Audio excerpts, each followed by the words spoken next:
Today we're going to be taking a look at things that only noobs do in Destiny 2. Some of these things are really funny and innocent and relatable because the truth is we've all been noobs at one point. So sit back, relax, enjoy the video, and subscribe because this is my third channel and I know that you're probably not yet subscribed. Our first entry is holding your super and heavy ammo forever and just saving it for when you go back to orbit. Literally every single time that I matchmake into a strike with a noob, they basically just use their super like once and shoot like 2 shots of their heavy ammo throughout the entire strike. Especially in modern days with modern build crafting, you can have nearly infinite heavy and plenty of supers, so the best case scenario is really just to use your super more often so that you can get the orbs of power rolling and get everyone more supers over and over. Next up is ground-only gameplay, and this is one that I see quite a lot. New players tend to just walk and sometimes not even sprint, and then they also have like no aerial gameplay, no sliding, and no other special kind of movement of any type.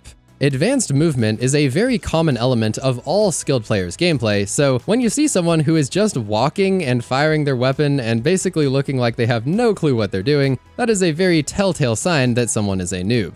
Destiny has a variety of settings that you can use to customize and drastically improve your gameplay experience, but a mistake that only noobs make is using the 100% unchanged default settings. Having stuff like the default dead zone and the default sensitivity and the default video settings are just huge disadvantages that most players will probably learn over time, so if someone has literally changed none of these settings, chances are they're probably a noob.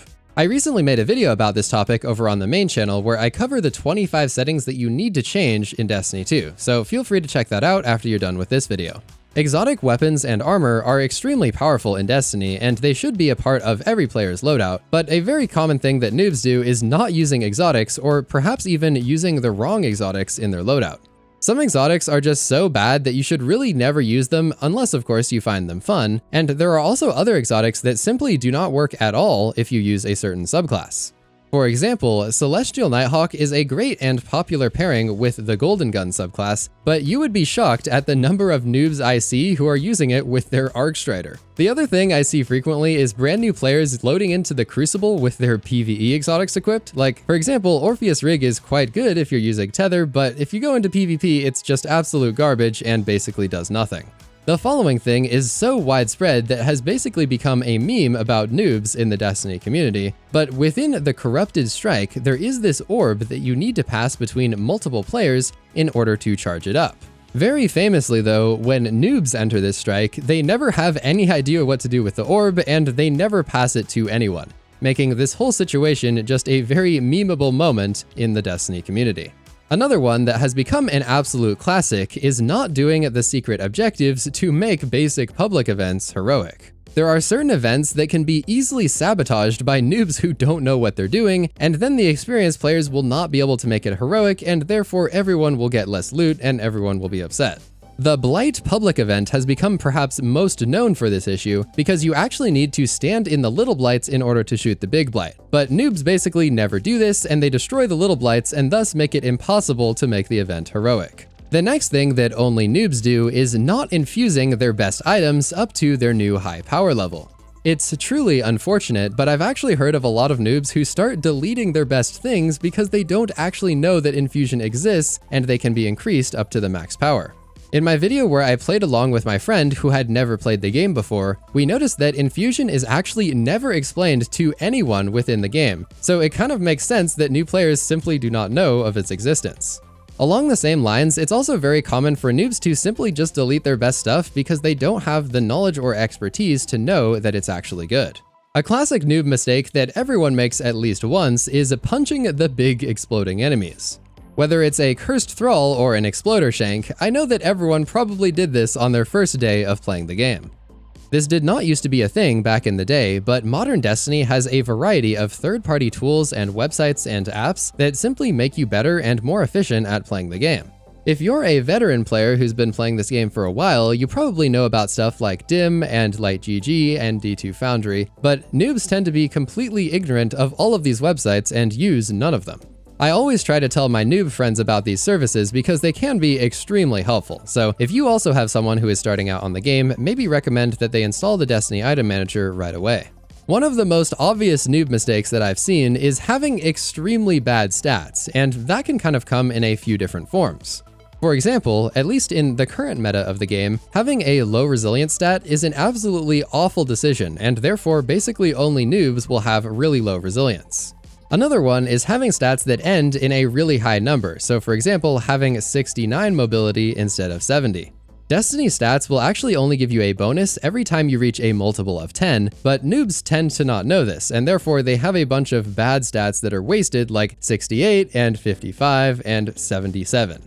Although this next one is partially the fault of experienced players, a very common noob mistake is falling for all of the traps within the various endgame activities in Destiny 2. For example, in the Grasp of Avarice, there's about 500 pressure plates where if you step on them, you just get instantly impaled and eliminated. There's also, of course, the classic within Garden of Salvation, where players will attempt to trick you to go into a certain portal, which will actually just hurl you off the edge of a cliff.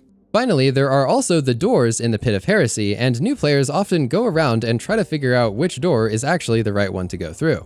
In reality, though, the actual correct path forward is just to slide through this little crack in the wall, but it might not be intuitive at first glance. Masterworking is a very important part of leveling up, where you improve your gear and weapons in order to get bonus stats. However, a common noob mistake is to upgrade all of their gear that is actually really bad. Like for example, sometimes I see people with masterworked blues or just masterworked 50 stat legendary items. The Guardian rank objective system actually will introduce new players to the concept of masterworking, so some of them just continue going on masterworking and upgrading their stuff to max level, even though it probably would be best for them to just save their materials. There are many pitfalls in the Gambit mode that noobs tend to fall victim to. Whether it's not banking your moats, or invading while holding moats, or just not taking out the blockers very fast, noobs tend to be extremely bad at Gambit. We mentioned how noobs tend to have basic movement a little bit earlier, but another thing kind of related in this category is being extremely bad at jumping, and specifically jumping puzzles. Within the New Light tutorial for brand new players in Destiny 2, there used to be this step of the mission where you needed to go into a lost sector, but in order to get there, you actually had to do some climbing and some jumping. Bungie realized that this was a common place where players were getting stuck, so they actually added in some bridges in order to make it easier for them to progress. Even after these bridges were added though, the noobs were still so bad at jumping that they would still get stuck on this part of the quest, and therefore Bungie just completely removed it from the game. If you ever just go to the tower or the Cosmodrome and start inspecting random players, something that you'll notice is extremely common among noobs is literally making no attempt of creating a build. Despite the incredible importance and focus that this game has placed on build crafting, you'd be surprised at how many people just have no exotics or really bad fragments and aspects that have no synergy between any of them. Once players get a little bit more into the game though, they tend to notice that having a build makes them like 3 times as powerful as not having a build, so this is really a mistake that you will only see noobs making. If you ever watch a noob try to play PvP, you'll probably see that they just waltz into contested sniper lanes and just get immediately eliminated. There are certain areas of the map that tend to get completely locked down by stuff like snipers and pulses and scouts, but noobs tend to not know about these areas and then they just walk in and get instantly destroyed. Another very similar one is simply the mistake of walking in a straight line, whether the noob is trying to get a punch off or just use their shotgun. Another common trait of the noobs is having extremely awful fashion. A lot of dedicated players of Destiny tend to put a lot of time and effort into their fashion and perhaps even treat it as the true endgame, but noobs on the other hand tend to have very limited options at their disposal and therefore look very ugly or mismatched. Another funny one I've seen a few times is you go over to inspect a noob and you see that they're using an auto rifle and an auto rifle. Using 2 of the same weapon type is almost never a good idea, and I don't think I've ever seen an experienced player use 2 auto rifles at the same time. In the same vein, another common PvE mistake is using 2 primaries at the same time, because this completely ignores the extreme power of special weapons. This next one is simply based on a lack of knowledge and not actually a physical mistake within the game, but a lot of new players simply do not know about artifact mods and champions. The artifact is another one of those things that is simply never explained to noobs within the tutorial, so many of them just don't even know what the artifact is and have no idea that the mods work and function at all times. Champions are also just a complete mystery when you don't know about these mods, and I'm sure that some of you will remember the time that we had to save the New Lights when they were getting matched into the Dares of Eternity and facing off against unbeatable champions. When you're wiping in a dungeon or raid, it just means that you need to jump off the map and continue so that you can go on with your next attempt. But a common noob mistake is sometimes reviving people during the wiping process. This is obviously very counterproductive and does nothing other than wasting people's time. Although this next one is slightly more advanced and some intermediate players might still be making this mistake, a thing that every noob does is auto-reloading instead of manually reloading. If you press the actual button in order to reload, it will go way faster than if you simply let the game do it on its own. So once you become an experienced player, you basically never do the auto-reload anymore. It is truly unfortunate, but sometimes noobs can make a mistake that is so serious that it actually leads to them getting banned. Of course, there are some obvious ways you can be banned, like cheating, but Destiny 2 also has some more obscure and interesting rules that could get you permanently kicked off the game if you're not careful. To learn more about that though, check out this video covering the 25 ways you can be banned in Destiny 2. Go ahead and click that video on screen right now, and thank you so much for watching.